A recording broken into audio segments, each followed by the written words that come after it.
Hey, how you doing? Just wanted to share this infrared video here with you. Show you how difficult it can be to spot these objects and separate them out from the local aircraft. This is the video that I took, one of the infrared videos that I took on the 25th of December 2019. And I thought I had one spotted there, but the consistent and rhythmic strobe with another aircraft down to his left there kind of made me pass on that one, but I knew there was one in the area because it had shut my camera off completely.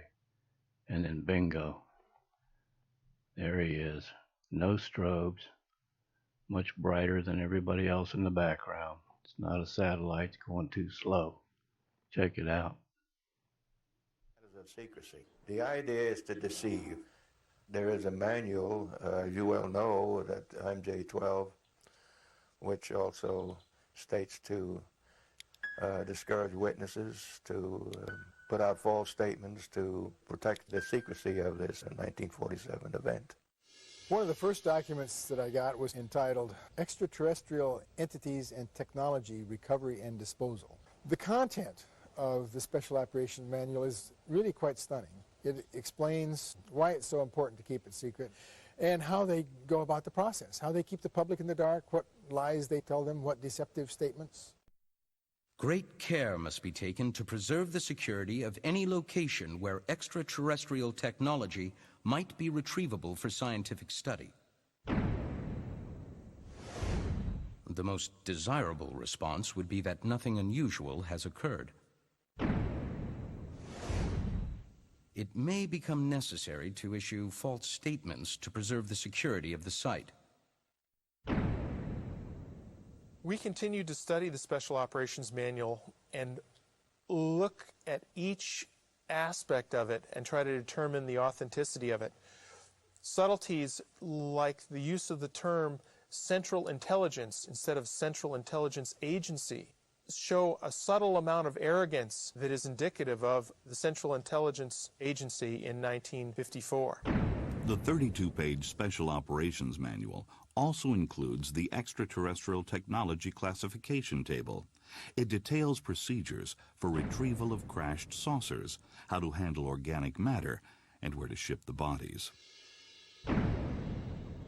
The Blue Lab at Wright Field in Ohio was the secret destination for some of this material.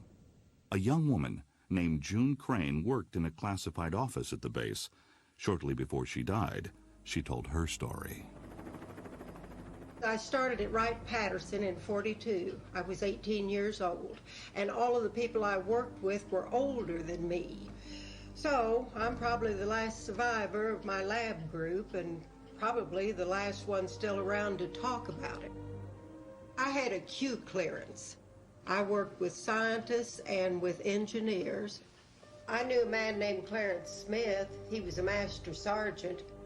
He came in one day before we started to work, very upset. Clarence told us that his plane brought back 2 bodies in crates from New Mexico. When I asked which plane had crashed, he said, it wasn't a plane, it was a flying saucer.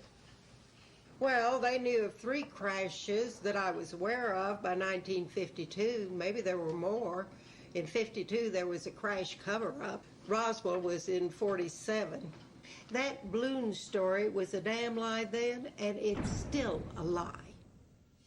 When I interviewed June, I realized that I was getting a rare glimpse into another period of time that was right at the heart of the mystery of ufology.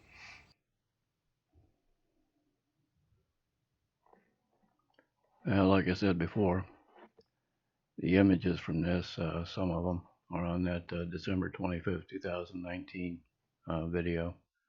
There's a couple more here at the end of this. I honestly don't see any strobes on that thing. And it had me about turned into a knot there, going from the west directly east. I was struggling to straddle the legs on the tripod as it was, twisting me sideways there. So anyway, sorry about the bad video, but this is another image taken as that was going by, as well as this one here. Again, could be an airplane. I'm not saying it isn't, but I don't know. You're going to have to decide for yourself what you're looking at there, I guess. I think it was some kind of a, shape-shifting orb of some type. But anyway, thanks for watching if you did.